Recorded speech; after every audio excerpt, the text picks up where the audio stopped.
और राकेश व्यास जी से बातचीत शुरू करते हैं। राकेश जी प्रणाम, स्वागत है कार्यक्रम में आपका। राकेश जी, कल हम एमफी के आंकड़े देख रहे थे, है ना?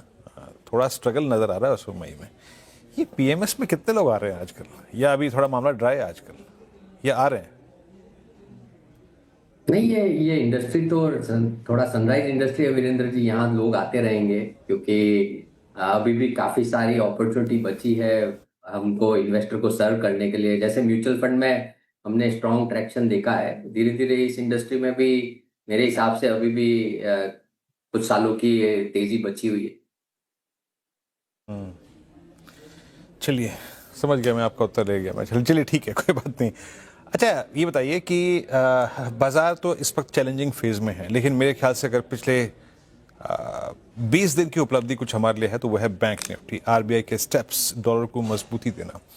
अभी आपका पॉइंट ऑफ व्यू क्या कहता है? इस वक्त झुकाव किन सेट ऑफ स्टॉक्स पर रखना चाहिए, किस स्पेस में रखना चाहिए, specially post policy last Friday और आरबीआई के कदमों के बाद?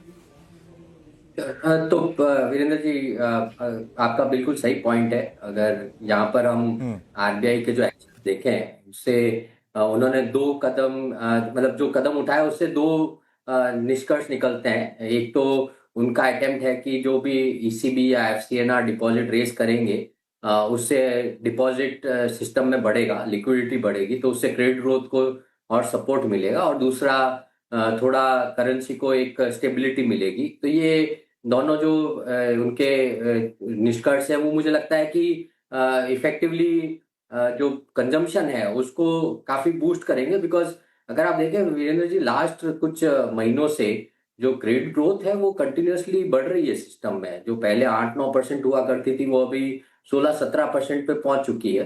तो इससे मुझे ऐसा लगता है कि कुछ हद तक जो डिपॉजिट का कंस्ट्रेंट था उसको आरबीआई इन कदम से नलीफाई करने की कोशिश कर रही है।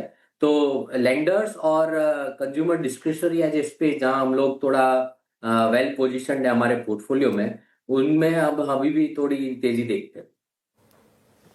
ओके, ठीक है, ये बात हो गई इस पे। राकेश जी गुड आफ्टरनून, श्रेया बात कर रही हूँ। लेकिन आईटी पर मेरा सवाल है। आईटी इंडेक्स आज भी देखिए 2% नीचे है, और जिस तरीके से एआई को लेकर डेवलपमेंट्स हैं, अब क्लॉड का एक नया वर्जन आ चुका है, इन सब का असर कितना बड़ा देखते हैं? बीच में हमने चलते भी देखा आईटी स्टॉक्स को जब रिजल्ट्स आ रहे थे, mid cap IT stocks specially, लेकिन फिर से वही गिरावट। क्या व्यू बन रहा है? आपने एआई के पोटेंशियल को देखते हुए कुछ हाल फिलहाल में एक्सपोजर बढ़ाया हो इस गिरावट में आईटी में, या फिर अभी भी आप एक बड़ा रेड फ्लैग मानते हैं इसको? नहीं श्रेया जी, बिल्कुल सही ऑब्जर्वेशन आपका। जो एआई को लेके जो भी कंसर्न है उसमें अगर हम देखेंगे तो कंपनी से बात करते हैं या हम एक्सपर्ट से बात करते हैं तो ऐसा लगता है कि जो एआई रिलेटेड डिफ्लेशन है अगले 3 से 4 साल के बीच में वो 15 से 20% का रह सकता है। जिसका तात्पर्य यह है कि हर साल 4-5% रेवेन्यू, तो सिर्फ अगर आपको कॉम्पनसेट करना है इस डिफ्लेशन को तो वही चाहिए बेसिकली। तो मेरे हिसाब से जो लार्ज कैप आईटी कंपनीज हैं उनके लिए ग्रोथ अभी भी थोड़ा स्ट्रगल करेगा अगर उनको हाई सिंगल डिजिट या डबल डिजिट तक पहुंचना है तो। बट जैसा कि हमने रिजल्ट्स में देखा था कि जो मिड साइज आईटी कंपनीज है उनके पास अभी भी बहुत अपॉर्चुनिटी बची हुई है। तो इस रिसेंट फॉल में लास्ट अगर मैं 3-4 महीने की बात करूं तो हमने एक IT mid size IT company है कोफोर्ज, उसके अंदर हमने होल्डिंग बढ़ाई है। ये मैं सिर्फ आपको इंडिकेट कर रहा हूँ, ये कोई रिकमेंडेशन नहीं है, बट हम लोग थोड़ा सा पॉजिटिव बायस है उन नाम में जहां पर ग्रोथ अभी भी हमको लगता है कि काफी अच्छी रहने वाली है और वैल्यूएशंस करेक्ट हो चुके हैं। हम पहले से ओरेकल फाइनेंशियल सर्विसेज जो एक प्रोडक्ट कंपनी है उसमें हमारा होल्डिंग ऑलरेडी था। रिसेंटली मैंने जैसे बताया मिड साइज आईटी कंपनीज में हम अभी भी थोड़े पॉजिटिव बायस्ड है। ठीक है, तो मिड कैप आईटी स्टॉक्स में थोड़ी सी आप पॉजिटिविटी देख रहे हैं। राकेश जी, एक और स्पेस जिसने अच्छी खासी रिटर्न जनरेट की है, इस पावर इक्विपमेंट स्पेस की मैं बात कर रही हूँ। हालांकि पिछले कुछ सत्रों से मुनाफा वसूली का शिकार हुआ ये भी स्पेस, लेकिन क्या ये एक गिरावट में खरीदारी का मौका है? जो भी रिपोर्ट्स देख रही हूँ मैं काफ़ी पॉजिटिव, और ये सारे स्टॉक्स जो स्क्रीन पे फ्लैश हो रहे हैं अभी काफ़ी अच्छा रिटर्न दे चुके हैं। आपकी राय इस पूरे स्पेस को लेकर?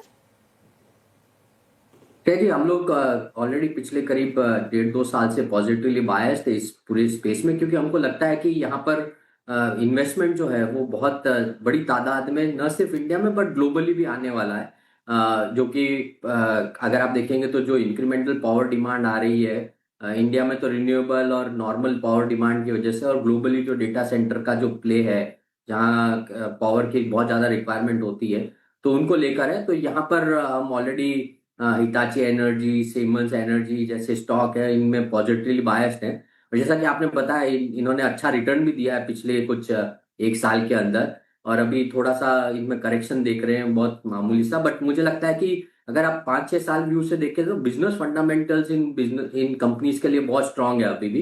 वैल्यूएशन एक ऐसा पॉइंट है जहां पर हमको प्राइस पॉइंट के ऊपर थोड़ा सा फोकस करना पड़ेगा। यहाँ पर कुछ स्टॉक में हम अभी भी थोड़ी ज्यादा अपसाइड देख रहे हैं, और कुछ में हम हो सकता है कि थोड़ा ऊपर लेवल पे प्रॉफिट बुकिंग कर सकते हैं। अच्छा राकेश जी, हमें सिर्फ इक्विटी ही नहीं, अगर आप कंपेयर करें इस साल के शुरू से, तो एक गोल्ड में भी बहुत बड़ा सब्सटेंशियल डिप आया है ना। वो तो भारतीय लोगों को ज़्यादा महसूस नहीं हो रहा है क्योंकि अभी भी 1.5 लाख दिखाई दे रहा है स्क्रीन पे मोटा मोटी, बट अंतर्राष्ट्रीय प्राइस को देखें तो वो तो काफ़ी नीचे आया है। गोल्ड अपने साथ नीचे आता है तो और कुछ अगर आप देखें तो थोड़ा लोग वहाँ शिफ्ट होते हैं। दूसरी बात, गोल्ड एनबीएफसीज हैं, गोल्ड ज्वेलरी स्टॉक्स हैं, और कुछ ऐसी भी कंपनियां हैं, फॉर इंस्टेंस टाइटन, जहां पे दूसरे कारोबार भी हैं, for instance eyewear, jewellery और वॉचेस सेगमेंट। गोल्ड को और उससे उभरते हुए विकल्पों को आप कैसे देख रहे हैं इस वक्त? बिल्कुल, आप जैसे सही बता रहे हैं वीरेंद्र जी। कुछ समय से गोल्ड बहुत तेजी में था। लास्ट ऑलमोस्ट एक साल हमने उसमें काफी तेजी देखी, और उनकी वजह से उनसे जो एसोसिएटेड बिजनेसेस हैं उनमें भी हमने बहुत ग्रोथ देखी है। और सिर्फ गोल्ड एनबीएफसी की बात नहीं करूंगा, बट जनरली अगर हम gold loan as a segment देखें तो उसमें भी हमने पिछले करीब 12 से 18 महीने में बहुत स्ट्रांग अपसाइड देखी है। उसका प्राइमरी रीजन गोल्ड प्राइस है।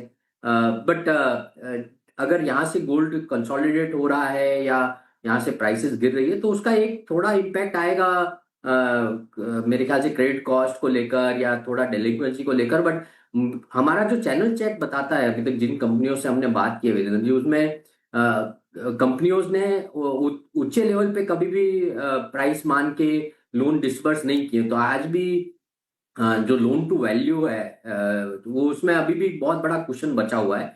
और जहां तक ज्वेलरी स्टॉक्स की बात है, मेरे ख्याल से ज्यादातर सारे लोग गोल्ड प्राइस को हेज करके रखते हैं, और अगर किसी ने हेज नहीं किया है अपने पूरे गोल्ड इन्वेस्टमेंट को तो वहां पर उसमें मार्जिन में एक रिस्क हो सकता है। बट जो लार्ज मैंने कंपनीज को ट्रैक किया अभी तक, उनमें काफी लोग गोल्ड को ऑलरेडी हेज करके रखते हैं, तो उसमें मार्जिन में उतना बड़ा इम्पैक्ट नहीं आएगा।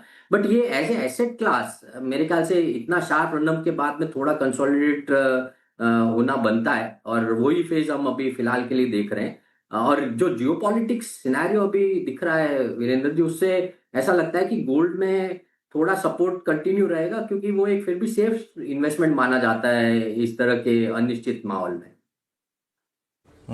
अच्छा ये राकेश जी, मेटल्स का रिट्रेसमेंट अब तक तो रीजनेबल है। I mean I don't know exactly, अभी आपकी पीएमएस की फैक्ट शीट मेरे पास नहीं है कि आपके पास मेटल्स में कितना एक्सपोजर है, बट मेटल्स में अभी कितना पेन आप और देख रहे हैं? मतलब पेन नहीं कहूंगा मैं, अपने शब्द को शायद ठीक करना चाहूंगा। अभी तो शुरू हुई है गिरावट यहाँ पे। एक बार जरा प्लीज निफ्टी मेटल इंडेक्स रखिएगा। मेरे ख्याल से अगर आप पिछले ऑलमोस्ट 2021 से देखें अब तक के बड़े मूव के बाद अभी भी बहुत बहुत जिसे कहते हैं आई मीन इसका हाई था करीब 13,880, करीब 12,700, यानी 1100 पॉइंट ये रुका है। मेटल्स को कैसे ट्रीट कर रहे हैं आप? और मेटल में अगर अपॉर्चुनिटीज मिलेंगी आपको तो आप ऐड करेंगे कुछ क्या? जी, मेटल्स में ऐसा है कि जिस तरह से रॉ मटेरियल इन्फ्लेशन आया है वीरेंद्र जी, उसकी वजह से थोड़ा मेटल प्राइसेस में भी हमने अच्छी खासी बढ़ोतरी देखी है पिछले कुछ समय में। बट इसका एक इम्पैक्ट जो दूसरे संदर्भ में आता है वो डिमांड पे आता है। तो अभी जो रिसेंट चैनल चेक्स इंडिकेट करते हैं उसके हिसाब से थोड़ा स्लो डाउन है डिमांड में, और उसका एक जो खामियाजा है वो कुछ हद तक प्राइस को भी भुगतना पड़ता है। तो थोड़ी मेटल प्राइसेस भी यहाँ से धीरे धीरे करेक्ट होना शुरू हुई है। और अगर अगर ऐसा माना जा रहा है कि अगले कुछ समय में वेस्ट एशिया क्राइसिस थोड़ा रिजॉल्व हो जाएगा, तो उससे थोड़ा सा एनर्जी जो अवेलेबिलिटी है और प्राइसिंग है उसमें थोड़ी बेटर नॉर्मल सी दिखेगी। मैं ये नहीं कहूंगा कि हम प्री वॉर लेवल पे चले जाएंगे, बट यहाँ के लेवल से थोड़ा सा हमको सैनिटी दिखेगी। तो उसका एक इम्पैक्ट मेटल प्राइसेस पे भी दिखेगा, उसमें भी एक हो सकता है थोड़ा करेक्शन दिखे। तो फिलहाल के लिए मेटल थोड़ा कंसोलिडेशन फेज में रहेगा मेरे ख्याल से।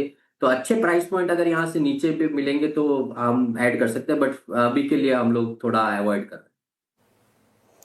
ओके, फिलहाल मेटल्स पर ये व्यू। मीनवाइल मार्केट में थोड़ा प्रेशर ज़्यादा बढ़ गया है, अब मात्र 48 अंक ऊपर, 33 अंक ऊपर रह गया है बैंक निफ्टी। और निफ्टी लेकर आइए स्क्रीन पर। निफ्टी ऑलमोस्ट अब अगर आप देखें तो 62-70 अंक नीचे और बैंक निफ्टी मात्र 40 अंक ऊपर। तो प्रेशर बनता हुआ कल की जैसे हमने तस्वीरें देखी थी वैसे ही फिर से आज देखने को मिल रही है।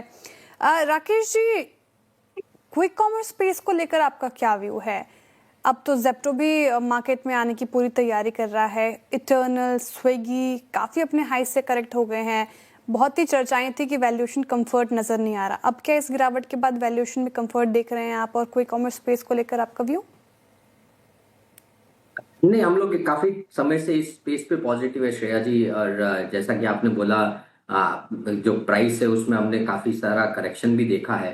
तो अगर मैं लार्ज क्विक कॉमर्स प्लेस में तीन जो प्लेयर है उनकी बात करूं तो उसमें से जो सबसे लार्जेस्ट है इटर्नल, वो ऑलरेडी एबिटा लेवल पे प्रॉफिटेबल है, जो कि अपने आप में एक बहुत बड़ी उपलब्धि है, क्योंकि वो बहुत अच्छे तरह से ग्रो भी कर रहे हैं और प्रॉफिटेबिलिटी अच्छे मैनेज कर रहे हैं। और अभी हमने जब जेप्टो के जो डीआरएसपी फाइल हुआ उसके बाद नंबर्स देखे हैं, तो ऐसा लग रहा है कि इस बिजनेस में प्रॉफिटेबिलिटी लाने के लिए आपको बहुत कड़ी मेहनत करनी पड़ेगी। और उस हिसाब से इटर्नल का जो आज का भाव है उसमें क्विक कॉमर्स को उतनी वैल्यू नहीं मिल रही है जितनी वो डिजर्व करता है। तो अब हम अभी भी उसमें पॉजिटिव बायस्ड हैं। जहां तक स्विगी की बात करूं तो स्टॉक में फिलहाल के लिए ऐसा माना जा रहा है प्राइसिंग को देखकर कि क्विक कॉमर्स बिजनेस के लिए कोई खास वैल्यू नहीं है।